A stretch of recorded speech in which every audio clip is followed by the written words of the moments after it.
Então, você que está nos ouvindo, infelizmente, hoje nós estamos sem vídeo, né? Mas estamos gravando áudio desse estudo. Romanos, capítulos 9 e 10, será o nosso alvo nessa noite. Vamos ler inicialmente versos de 1 a 5. Acompanhe, por favor, na sua Bíblia. Diz assim: digo a verdade em Cristo, não minto. Minha consciência o confirma no Espírito Santo. Tenho grande tristeza e constante angústia em meu coração, pois eu até desejaria ser amaldiçoado e separado de Cristo, por amor de meus irmãos, os de minha raça, o povo de Israel.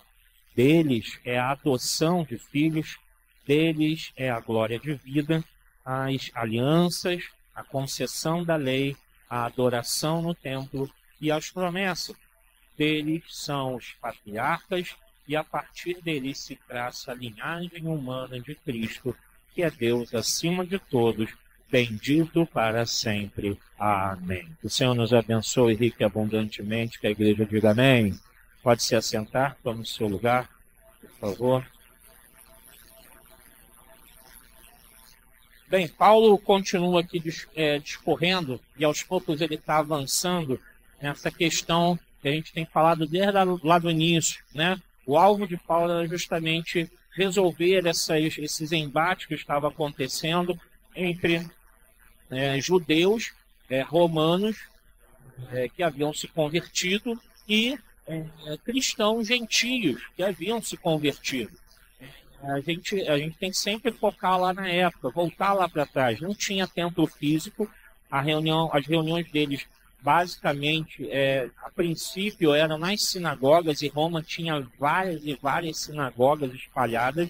Então, era o único local de reunião onde eles poderiam falar das escrituras. É claro que o foco lá era o judaísmo, né? Havia um líder da sinagoga, mas depois havia discussões, debates, e onde se pregava também e compartilhavam o evangelho, essa nova visão, vamos dizer assim, do judaísmo que eles estavam trazendo como sendo a concretização de todas as promessas e profecias passadas.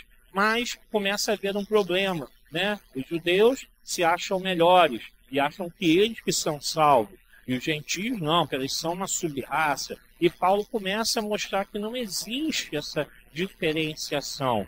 E não existe mais essa coisa de que os judeus são o Israel de Deus, o único povo de Deus. Então ele está descrevendo isso e mostrando através das escrituras do Antigo Testamento, e mostrando de um modo bem teológico, discorrendo realmente um estudo sobre isso, para mostrar o que é o Evangelho. Então ele aqui começou dizendo, até falando, né, quanto ele é honrado de ser judeu, né, e quando ele poderia defender o seu povo, e ele fala que realmente a base de tudo são os judeus, e é verdade, né? Tudo que nós temos no Novo Testamento, irmãos, não tem significado algum.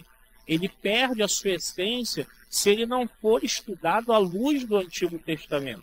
Se a gente não entender as tribos de Israel, os patriarcas, a lei, né? Todo o Pentateuco, toda a história de Israel, se a gente não olhar lá atrás, não estudar aquilo como base, o Novo Testamento fica algo estranho.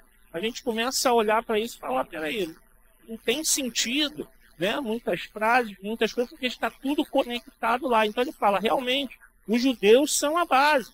Deles vêm as alianças, a adoção de filhos, a glória, a concessão da lei, a adoração no templo, realmente, vem tudo dos judeus.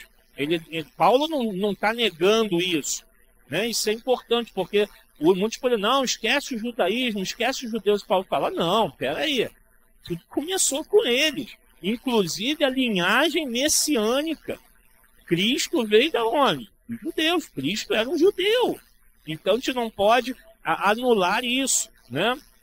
Mas o que ele fala também? O que ele vai começar a dizer? Israel, por causa disso, não tem a garantia de salvação, que era o que os judeus batiam no peito. Nós somos o povo de Deus. E Paulo está falando, não, vocês realmente, vem tudo de vocês, mas vocês não têm garantia de salvação porque são judeus. Esqueçam isso. Isso acabou. Cristo veio para desfazer isso, falar, acabou, não tem mais o povo de Israel, o único povo eleito, acabou. E da mesma forma, Paulo está abrindo o quê? Que os gentios não são também excluídos da salvação. Senão nós não estaríamos aqui, né, irmão? Nós somos brasileiros. Então não teria sentido a gente estar aqui. Então Paulo está mostrando que o quê? Assim como aqueles que não são judeus agora são bem-vindos e são salvos, os judeus não têm exclusividade sobre isso. Eles têm a base, sim, mas não a exclusividade. Acabou essa proteção que estava lá no Antigo Testamento. Agora Deus está escrevendo algo novo. Ele vai discorrer sobre isso. Versículos 3 a 13. Não pensemos que a palavra de Deus falhou. Olha o que ele está falando. Não falhou, não. Pois nem todos os descendentes de Israel são Israel, ou israelitas. Nem por serem descendentes de Abraão, passaram todos a ser filhos de Abraão. Agora preste atenção nesse texto, como ele vai discorrer sobre essa questão da descendência. Ao contrário, por meio de Isaque, a sua descendência será considerada. Noutras palavras, não são os filhos naturais que são filhos de Deus, mas os filhos da promessa é que são considerados descendência de Abraão. Pois foi assim que a promessa foi feita. No tempo devido, virei novamente e Sara terá um filho. Foi a promessa. E esse não foi o único caso. Também os filhos de Rebeca tiveram o mesmo pai, nosso pai, Isaque. Todavia, antes que os gêmeos nascessem ou fizessem qualquer coisa boa ou má, a fim de que o propósito de Deus, conforme a eleição, permanecesse não por obras, mas por aquele que chama, foi dito a ela, o mais velho servirá ao mais novo. Como está escrito, até o 13, né? Até o 13, quero parar aqui no 13. Como está escrito, amei Jacó, mas rejeitei Esaú. Então o que Paulo faz? Ele vai explicar essa questão da etnia que não salva mais, não são salvos aqueles que são da etnia de Israel. Então ele vai explicar isso com base nas Escrituras. Ele começa a mostrar as Escrituras. O que ele fala? Primeiro, a promessa de Deus falhou da salvação? Não falhou. A palavra de Deus falhou? Não. Porque muitos estavam questionando, então Deus está falhando, já que ele não salvou o seu povo, ele agora está olhando os gentios, foi uma falha, tem alguma coisa errada. Aí ele fala, não tem nada errado. A promessa não falhou, a palavra de Deus não falhou, as Escrituras não falhavam. O que aconteceu? Por que Deus estica ou estende a salvação aos gentios? Porque Israel foi infiel. Então ele vai mostrando isso. A base não é que Deus falhou, mas sim que Israel foi infiel. Por isso que Deus falou, bem, já que vocês me rejeitaram, eu abro para todos. Vou abrir a salvação para todos os povos, línguas, raças, nações. Acabou. E é o que Deus foi fazer. Então ele está mostrando e frisando isso. Etnia não salva. E ele vai tocar justamente na questão do descendente. Descendente de Abraão, porque todo judeu fala, sou descendente de Abraão. E lembra que até Jesus falou uma vez, né? Falou, vocês ficam falando que são descendentes de Abraão. Deus pode suscitar de Abraão descendentes até destas pedras. Deus pode suscitar, porque eles tinham orgulho de dizer, somos judeus, descendentes de Abraão. E Paulo está falando, ei, isso não garante nada. E mais ainda, o que ele mostra? Que descendentes de Abraão foram excluídos. Quem foram os filhos de Abraão? Isaque e Ismael. Qual dos dois foi escolhido? Isaque. Ismael foi rejeitado e colocado para fora. Ué, mas Ismael não é descendente de Abraão? Sim, mas Deus separou e falou, não, esse aqui não. Então, o mais importante é ser descendente de Abraão? Paulo está falando, não é isso. O mais importante é ser escolhido por aquele que chama. Ele que chama. E ele chamou Isaac. Ele não chamou Ismael. E aí vem a descendência de Isaac. Tinha os gêmeos, né? E que Deus falou para Rebeca, Rebeca, tem 2 aí, só que o mais velho servirá ao mais novo. Quem Deus escolheu? Qual era o nome dele, desses 2 gêmeos? Jacó. E quem Deus rejeitou? Esaú. Esaú era descendente de Abraão? Sim ou não? Sim. É o que Paulo está mostrando. Esaú era descendente de Abraão. E o que Deus fez com ele? Rejeitado. Não te quero. Eu quero Jacó. Ele está mostrando pelas escrituras, judeus, não adianta vocês baterem no peito e dizerem que a etnia é salva. Basta ser descendente de Abraão. As escrituras mostram que não é assim que Deus age. Deus rejeitou Ismael, Deus rejeitou Esaú, Deus escolhe. Deus rejeita também e ele elege a quem ele quer. E aí não tem parafuso, todo mundo fala, como é que é isso? Ué, mas não é isso que a Bíblia mostra? É ou não é, irmão? É?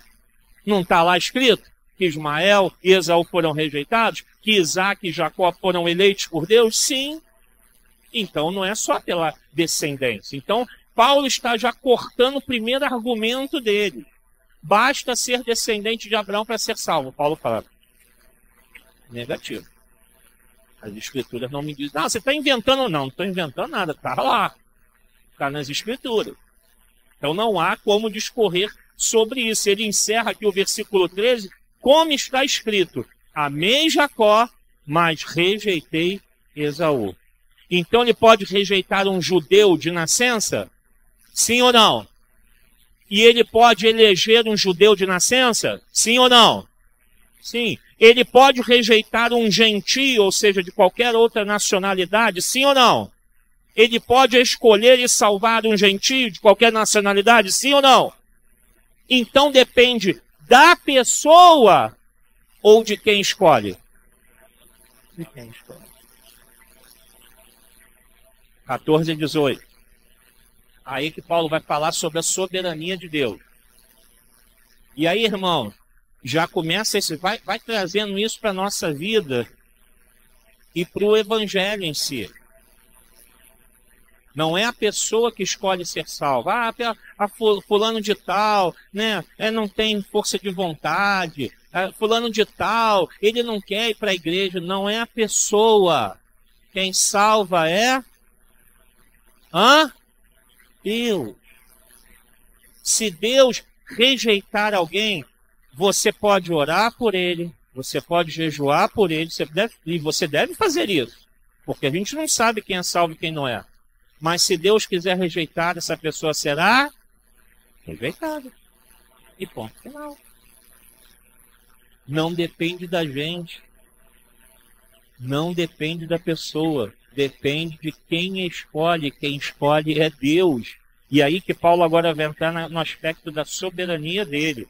14 a 18. E então, que diremos? Acaso Deus é injusto? Porque eu sei que alguns aí já pensaram, pastor, isso é injustiça. A pessoa não tem chance? Não é ela que escolhe? Não. E então Deus é injusto? O que Paulo fala, com a resposta de Paulo, leiam em voz alta, por favor. Vou ler o início. E então que diremos? Acaso Deus é injusto? De maneira nenhuma. Jamais Deus é injusto. Esqueçam isso. E aí, como ele vai explicar? Pois ele diz a Moisés. O que ele diz a Moisés? Vamos ler juntos? Terei de quem eu quiser e terei compaixão de quem eu quiser ter compaixão. Deus é ou não é soberano? Sim ou não?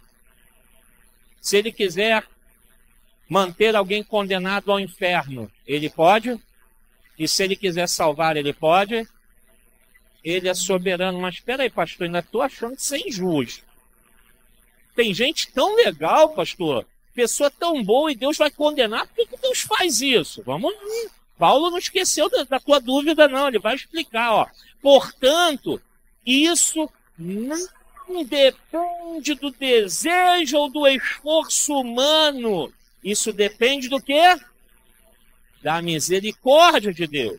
Pois a Escritura diz ao faraó, eu o levantei. Olha, veja bem, Paulo está usando o Antigo Testamento para provar o que é a nova aliança. O que ele falou a faraó? Eu o levantei exatamente com este propósito. Mostrar em você o meu poder e para que o meu nome seja proclamado em toda a terra. Portanto, Deus tem misericórdia de quem Ele quer e endurece a quem Ele quer. Deus podia salvar aquele faraó? Ele podia enternecer o coração dele, amolecer e falar assim, faraó, você vai dar ordem para liberar, e o faraó chegar, Moisés, vamos fazer uma coisa, vai embora com o teu povo. Tá bom, vamos resolver aqui, vamos fazer um acordo, vamos embora. Poderia ter acontecido isso? Aconteceu isso? Por que aconteceu o contrário? Porque Deus determinou, e Deus falou com Moisés, Moisés, eu vou endurecer o coração dele. Ele não vai te liberar fácil, não, eu vou fazer ele até o fim, porque eu vou mostrar os meus sinais, as minhas maravilhas, para mostrar que eu sou Deus.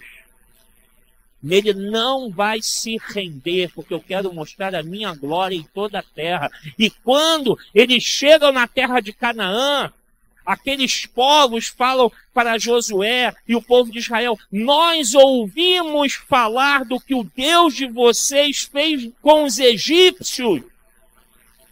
A glória de Deus se espalhou por toda a terra.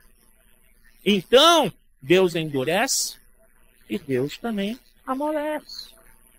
É da misericórdia dele. Ele faz o que ele quer. Ele escolhe quem ele quer. Israel, certa vez, e aqui quando Deus fala para Moisés, terei misericórdia de quem eu quiser ter misericórdia, porque Deus falou para Moisés assim, Moisés, fazer o seguinte, se afaste desse povo, eu vou matar todos eles, e de você eu vou fazer uma nova nação. Lembra desse texto que Deus falou com Moisés? E aí Deus fala para ele, Moisés, eu tenho misericórdia, eu quiser ter misericórdia, e eu tenho compaixão de quem eu quiser ter compaixão. E aí, por amor a Moisés, Deus poupa todo o povo de Israel, mostrando que eu tenho misericórdia de quem eu quiser. E por amor a Moisés, porque Moisés achou graça aos olhos de Deus, ele foi e poupou toda a nação de Israel que estava pecando atrás de pecado com Deus, né? Então, irmãos, não é por esforço humano, não é pela capacidade humana, é pela graça e misericórdia de Deus que somos salvos. Isso tem que estar claro do nosso coração.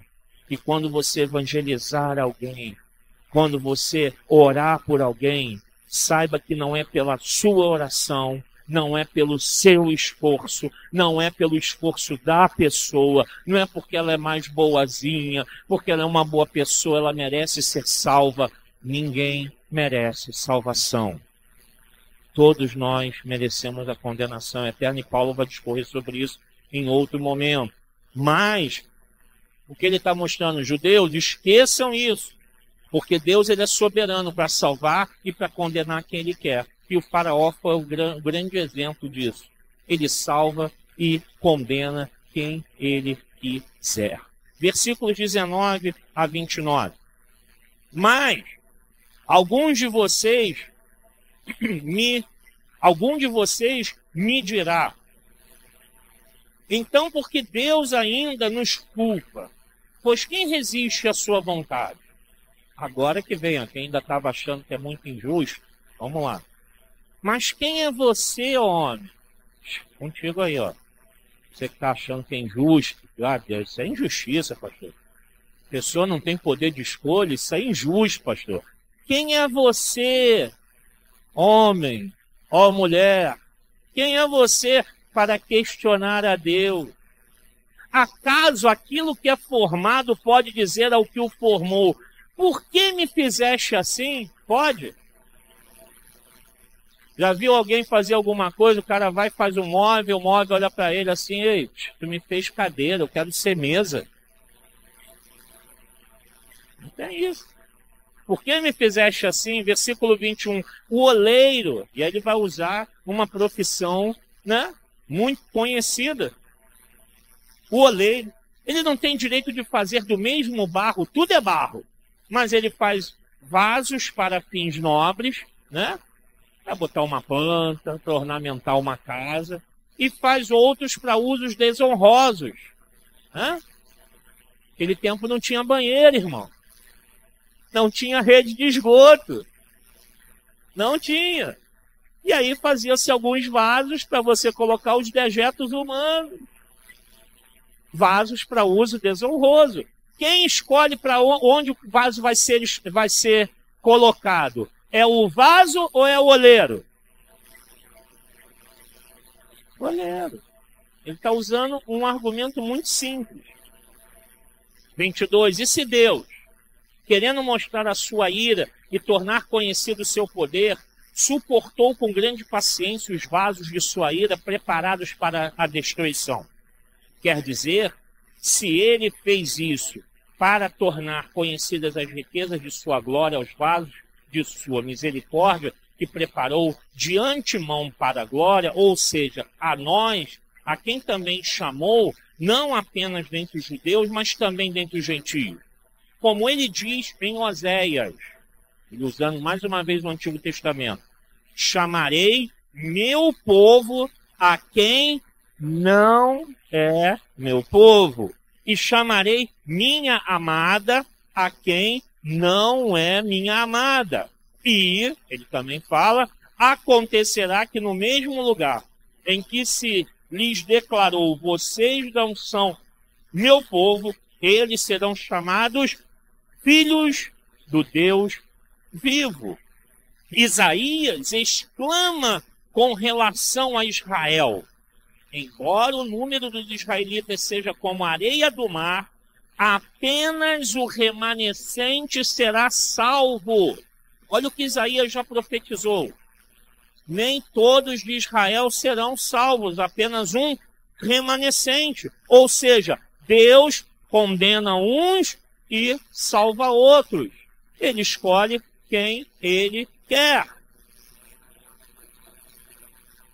Me perdi. Embora o número de israelitas seja como a areia do mar, apenas o remanescente será salvo, pois o Senhor executará na terra a sua sentença rápida e definitivamente. Como anteriormente disse Isaías, ele cita mais um texto de Isaías: se o Senhor dos exércitos não nos tivesse deixado descendentes, já estaríamos como Sodoma e semelhantes a Gomorra. Irmãos, Deus endurece e salva tanto os judeus quanto os gentios. Não é injusto o Criador de tudo. Quem fez os homens?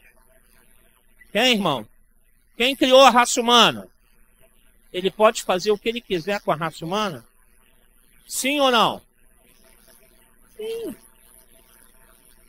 O problema é que a gente tem um pensamento decaído do pecado, que a gente quer se igualar a Deus em decisões, só que nós estamos embaixo.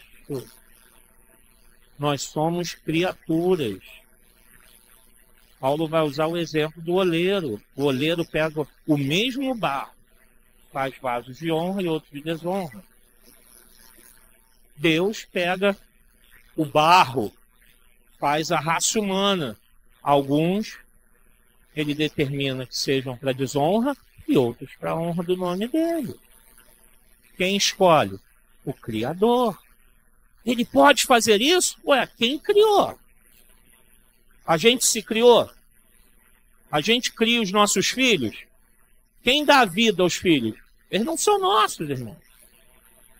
São de Deus. Nasceram porque Deus deu a vida. Porque se ele quiser, ele tira. Se ele não quiser deixar, uma mulher não gera filhos e ponto final.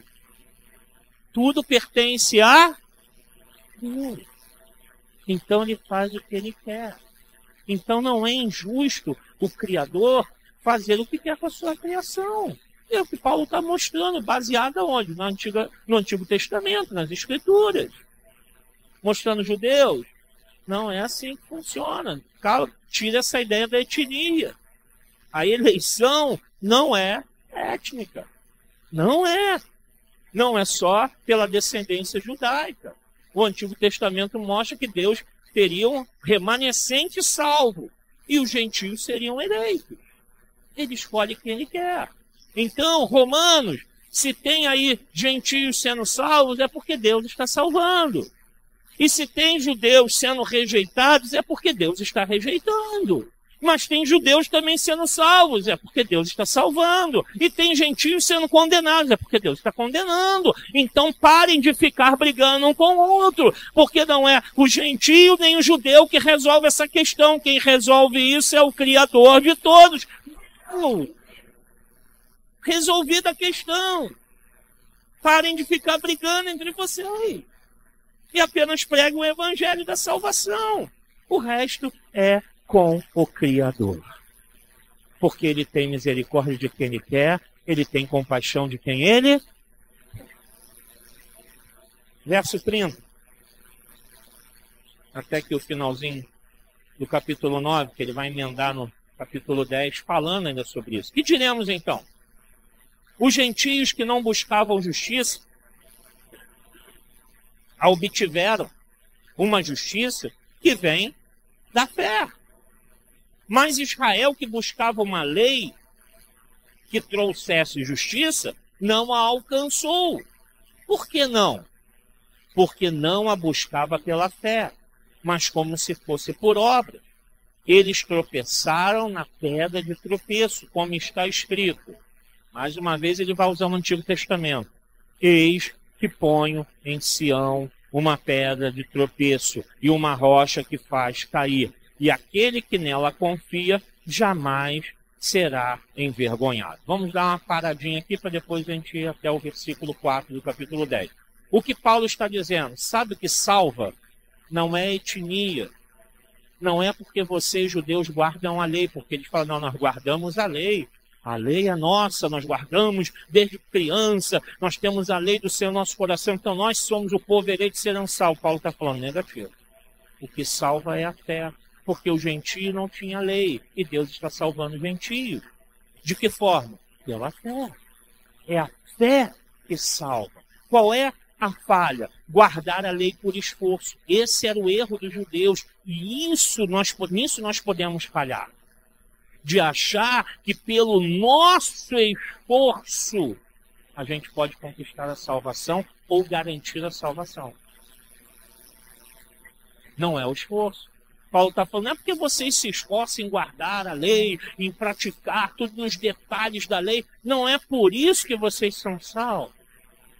Se não tiver a fé, se não seguir a fé, é por isso que vocês falharam. Lá atrás o nosso povo foi condenado, nosso povo foi abandonado, nosso povo virou escravo, foi retirado da sua terra. A gente está penando até hoje, por quê? Porque vocês não olham para a lei com fé. Vocês querem fazer as coisas pelo seu esforço. É a mesma coisa nós hoje na Nova Aliança acharmos que, porque eu oro muito, porque eu faço tudo direitinho, porque, sabe, eu estou agradando a Deus, porque, eu estou lutando contra o pecado, então eu vou para o céu. Ué, só você, é você que está fazendo isso? Você está conquistando pelo teu esforço. E aí Paulo está falando, o povo de Israel falhou justamente nisso. Em achar que o seu esforço é que lhe garantiria a salvação. Qual é o correto? Crer no poder de Deus. Porque aí você talvez já esteja se perguntando, pastor, então você não tem que me esforçar? Como é que fica isso? Eu não tenho que fazer nada? Não, não é isso. O que Paulo está dizendo e mostrando que os gentios, que fizeram? Os gentios creram no poder de Deus. Foi pela fé.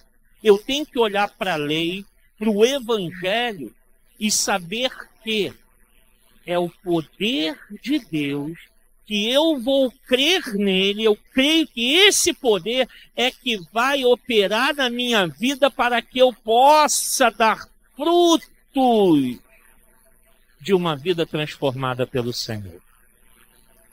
Se Israel tivesse olhado para o poder transformador de Deus, ele entenderia.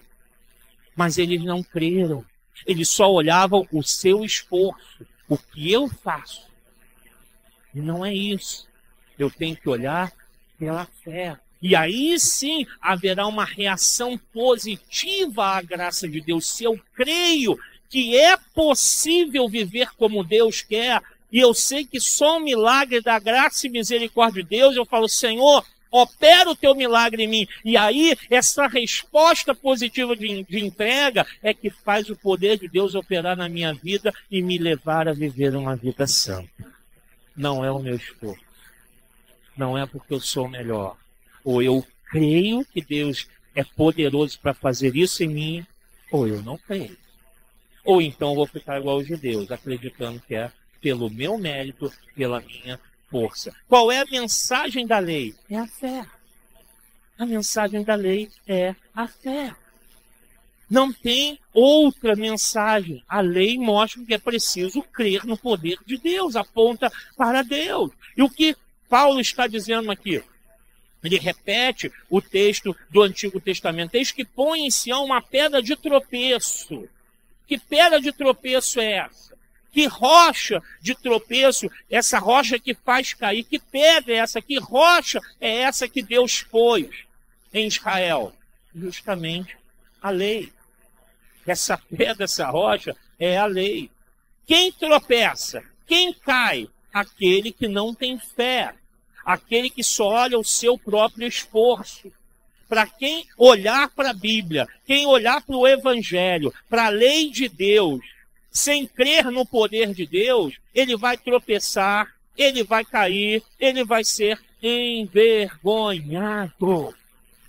Tropeça quem não tem fé e se salva quem tem a fé no poder de Deus transformador. Se eu não olhar desse jeito, eu não vou conseguir seguir aquilo que Deus tem para a minha vida. Claro que primeiramente tem que ser a graça da escolha de Deus. E agora Paulo está falando, se fomos escolhidos, como que eu vou olhar para a lei? Eu não posso olhar para a lei como eu tenho que olhar pela fé. Porque senão eu vou tropeçar. Irmãos, quantos crentes desanimam, ficam pelo meio do caminho, saem das igrejas, e às vezes a gente encontra e fala, o que eu... não consegui, sabe? Eu não consegui vencer o pecado, porque ele está tentando vencer. Ele está tentando ser santo. Ele está tentando vencer o pecado. Ele está tentando vencer o mundo. Ela está se esforçando para isso. Mas ela está esquecendo de uma coisa. Não é o seu esforço, não é a sua tentativa. É a sua entrega ao Espírito Santo para que ele faça a obra na sua vida e aí sim nós produzimos os frutos de salvação. Se não for assim, não adianta. Pedra de tropeço. A lei é boa, mas se ela for vista de modo humano, ela se torna um tropeço. Agora, se ela é vista pela fé, ela se torna salvação para a nossa vida, o que Paulo está dizendo. Por isso que os gentios estão se salvando. Porque eles estão olhando para essa lei e falando, peraí, não tem como fazer isso. Como é que eu faço? Deus, me ajuda a viver isso aí. A não viver em prostituição, não viver na mentira, não viver no engano. Me ajuda, como é que eu faço? O Espírito Santo vai transformando. Como que os gentios estão conseguindo, os judeus? Porque eles estão olhando pela fé. Eles não estão olhando pelo esforço. Eles estão olhando com os olhos da fé. Versos 1 a 4 do capítulo 10. Irmão, o desejo do meu coração e a minha oração a Deus pelos israelitas é que eles sejam salvos. Paulo está mostrando que não está condenando os judeus, de modo nenhum. Posso testemunhar que eles têm zelo por Deus, e é verdade, né? Os judeus sempre são muito zelosos com a lei, com tudo que diz respeito a Deus. Mas o seu zelo não se baseia no conhecimento. porquanto, ignorando a justiça que vem de Deus e procurando estabelecer a sua própria justiça, não se submeteram à justiça de Deus.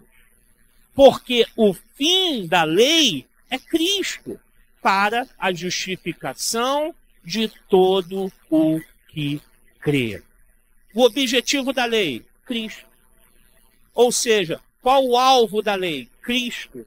Toda a lei aponta para Cristo.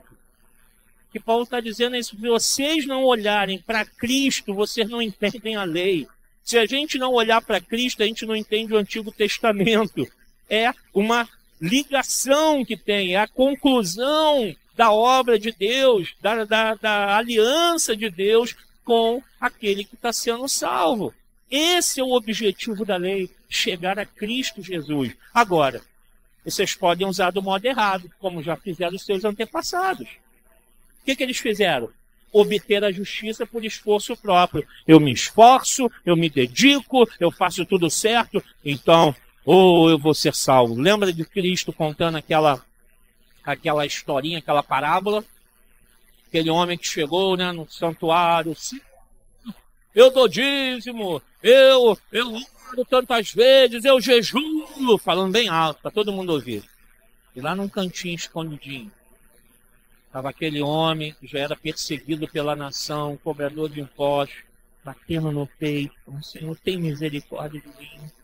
Me salva, Senhor, porque eu sou um pecador, Senhor, tem misericórdia da minha vida. Aí Cristo vai falar: quem saiu dali justificado?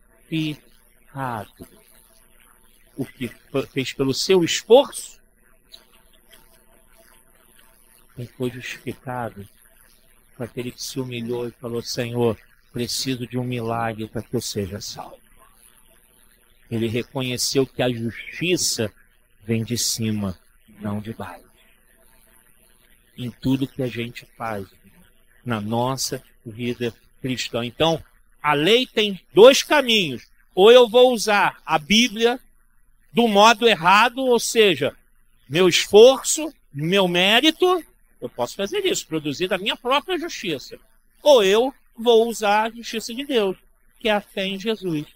Ou seja, eu só consigo ser santo se eu crer no poder de Cristo transformador naquela cruz do Calvário. Só esse poder pode transformar a minha vida e fazer de mim um servo de Deus. Eu escolho o caminho. Ele está falando: vocês escolhem o que vão fazer com a lei. Querem continuar produzindo a sua justiça? Vai ser pedra de tropeço, vai embora. Agora, quem escolhe o caminho da fé como gentios, Deus está levando os gentios e mostrando justamente isso, serão salvos. Versos 5 a 10. Moisés descreve desta forma a justiça que vem da lei. Porque ele fala: o homem que fizer estas coisas viverá por meio delas. Mas a justiça que vem da fé diz: não diga em seu coração: quem subirá aos céus, isto é, para fazer Cristo descer? Ou quem descerá ao abismo, isto é, para fazer Cristo subir dentre os mortos? Mas o que ela diz? A palavra está perto de você, está em sua boca, em seu coração. Isto é, a palavra da fé que estamos proclamando. Se você confessar com a sua boca que Jesus é Senhor e crer em seu coração que Deus o ressuscitou dentre os mortos, será salvo. Pois com o coração se crê para a justiça e com a boca se confessa para a salvação. Somente até aqui. A justiça humana, que Paulo está mostrando aqui. Ou você vai seguir a justiça humana, o esforço próprio para obter a vida eterna, que era o que os judeus acreditavam, baseados naquela palavra que Deus, que Moisés falou. Ele falou: você tem que se esforçar, né? O homem que fizer essas coisas viverá por meio delas. Então ele falou: bem, tem que ter um esforço humano. Sim, tem que ter uma resposta humana, mas crendo que só Deus pode fazer isso na sua vida. E eles achavam que não, era o seu esforço, a produção da justiça, da justificação. Ou seja, você chegar perante Deus e ser: não, tá bom, ele realmente vai ser tirada toda a culpa dele, tá bom, acabou, ele está liberado e está salvo. Não. Então ele vai aqui mostrar, ele vai falar sobre algo de subir ao céu, né? Ele está usando aqui algo que a gente pode ler e assim a primeira achar estranho. Quem subirá aos céus, né, para fazer Cristo descer? Ou quem descerá ao abismo para fazer Cristo subir dentre os mortos? Parece meio estranho, mas que ele está fazendo esse jogo de palavras aqui. Ele está usando justamente lá quando Moisés recebeu a lei. O que Moisés fez? Ele subiu ao Monte Sinai para receber a lei, não foi? Quem subirá ao céu? E alguns judeus até criam que Moisés não só subiu o Sinai, mas que ele foi levado até os céus mesmo para receber a lei. Era uma crença judaica, a Bíblia não fala sobre isso, só fala que ele subiu o monte. Então, subir ao céu. Por quê? Porque a lei no Sinai desceu de Deus. E aí ele joga isso, né, para Cristo. Cristo desceu do céu. E a gente lembra, né? Cristo é a palavra, ele é o verbo, a lei, a palavra. Cristo desceu, Moisés recebeu a lei. Então, não, você está esperando o quê? Fazer como Moisés, o teu esforço chegar lá? Não, Cristo desceu. A lei vem de cima, não é do teu esforço, vem de lá. Quem vai descer até o abismo? Por que ele fala isso? Porque o povo, ao atravessar o Mar Vermelho, né, a crença judaica julgava essa palavra dizendo que Deus tirou o seu povo do abismo, do fundo do mar, redimindo o seu povo e ali condenando os egípcios. Então, do abismo, do fundo do mar, Deus redime. Quem descerá? Deus redimiu o povo do Mar Vermelho. E aí ele vai falar o que aconteceu agora na Nova Aliança. Cristo foi e desceu também à terra, ele ressuscita para salvar. Então, não vem do homem. É Deus que faz descer a sua lei e é ele que traz o poder da salvação. Vem dele, de mais ninguém. A lei está perto de nós. Ele está falando, a lei está aí. A palavra de Deus está aí, está sendo pregada. Não só nas sinagogas, mas o próprio evangelho da salvação está sendo pregado. A mensagem da fé é acessível a todos. Não é algo exclusivo dos judeus. É aberto a todos. E aí a pessoa vai crer e ela tem que acreditar que é pelo poder de Deus que ela poderá ter a salvação e a transformação da sua vida. Amém, irmãos? Versos 11 a 21, para finalizar. Como diz a Escritura, todo que nele confia jamais será envergonhado. Não há diferença entre judeus e gentios, pois o mesmo Senhor é Senhor de todos e abençoa ricamente todos os que o invocam, porque todo aquele que invocar o nome do Senhor será salvo. Como? Pois invocarão aquele em quem não creram. E como crerão naquele de quem não ouviram falar? E como ouvirão se não houver quem pregue? E como pregarão se não forem enviados?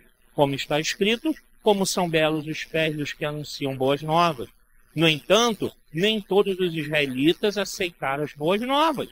Pois Isaías diz, mais uma vez ele diz no Antigo Testamento, Senhor, quem creu em nossa mensagem? Consequentemente, a fé vem por se ouvir a mensagem. E a mensagem é ouvida mediante a palavra de Cristo. Mas eu pergunto, eles não ouviram? Claro que sim. A sua voz ressoou por toda a terra e as suas palavras até os confins do mundo. Novamente pergunto, será que Israel não entendeu? Em primeiro lugar, Moisés disse, farei que tenham ciúmes de quem não é meu povo, eu os provocarei a ira por meio de um povo sem entendimento. E Isaías diz ousadamente, fui achado por aqueles que não me procuravam. Revelei-me àqueles que não perguntavam por mim. Mas a respeito de Israel, ele diz, o tempo todo estendi as mãos a um povo desobediente e rebelde. Então, para finalizar, Paulo aqui vai usar a expressão todo o que invocar, todo o que né? Buscar o Senhor será salvo. Ou seja, judeus e gentios. Ele faz o resumão. Olha, não é só os judeus, não. Todo aquele, seja judeu, seja gentio, a salvação é para quem busca o Senhor. De que forma? Pela pregação da palavra. Tem que haver o anúncio do Evangelho. Tem que haver a pregação do Evangelho. Tem que falar a palavra de Cristo, ou seja, a salvação dada por Deus àquele que crê. Quem será salvo? Só Deus sabe. Não é Ele que escolhe? Sim ou não, irmão? Vocês ainda estão aí? Eu estou sozinho aqui. Oi. Quem escolhe? É Deus? Então pronto. A pregação é feita. Quem será salvo é o Criador que vai escolher. É Ele que sabe, mas tem que pregar a mensagem. É o que Paulo está falando aqui. Tem que haver a pregação. Tem que enviar os pregadores. Tem que haver quem pregue. Tem que haver o anúncio do Evangelho. E aí, aquele que ouvir essa palavra, buscará, se for tocado por Deus, falar, é você que eu quero. A pessoa vai buscá-lo. Vai buscar a Deus para a salvação. Israel rejeitou. E Paulo faz questão de lembrar disso. Vocês rejeitaram a Deus. Nossos antepassados rejeitaram a aliança. Rejeitaram a lei. Então, por isso, Deus estendeu a salvação a todos. Porque houve a rejeição por parte de Israel. A mensagem de salvação é a mensagem de Cristo. Deus enviou o seu Filho para morrer em nosso lugar, derramar o sangue, para pagar o preço dos nossos pecados e nos dar a salvação da alma e nos mostrar que não é o nosso esforço, mas é através dele que eu consigo viver uma vida agradável a Deus. Ele vai usar justamente o Antigo Testamento, em que Deus rejeita Israel e escolhe outro povo. Ele aqui vai citando os textos bíblicos mostrando isso. Deus rejeitou, e Deus falou que escolher outro povo, ou farei que tenham ciúmes de quem não é meu povo. Eu os provocarei a ira por meio de um povo sem entendimento. Que povo é esse? Os gentios. Isso já estava escrito lá. Já tinha sido anunciado lá. Os judeus que não querem admitir isso, Deus está falando, vocês têm que entender que esse é o plano de Deus. Isaías fala do juízo de Israel. Deus julgou Israel. E os gentios foram aceitos. Só que não só os gentios. Houve um remanescente que Deus também salvou. Deus não rejeitou completamente o povo de Israel, mas Deus também salvou um remanescente, mostrando que agora é pela graça de Deus, não é pelo esforço humano. E aí Paulo encerra aqui, depois a gente continua falando do resto. Ou seja, irmãos, a graça é de Deus, Ele salva quem Ele quer, Ele faz o que Ele quer, porque Ele é o Deus Criador. E louvado seja Deus que o Senhor olhou para nós e falou, vou derramar graça sobre a tua vida e vou te salvar. E por isso estamos aqui, não por mérito nosso, mas pela misericórdia de Deus. Amém? Curva a sua cabeça, feche seus olhos. Senhor, obrigado a Deus por esse estudo, por caminharmos mais um pouco, Senhor, e vermos que as tuas sagradas letras sempre falaram da salvação. Não é algo novo, não é algo único, que possa se dizer que o Senhor trouxe uma novidade, não, isso já estava registrado lá atrás. O povo de Israel não quis ver e muitos até hoje não veem isso. Mas, Senhor, a tua graça é derramada segundo a tua vontade, o teu querer. Muito obrigado, ó Deus, por ver que a tua palavra é tão rica, tão maravilhosa, Senhor, e que tu trazes, ó Deus, essa clareza para todos nós. Que a tua misericórdia se estenda sobre nós cada dia mais, cada vez mais. É a nossa oração em nome de Jesus. Amém e amém.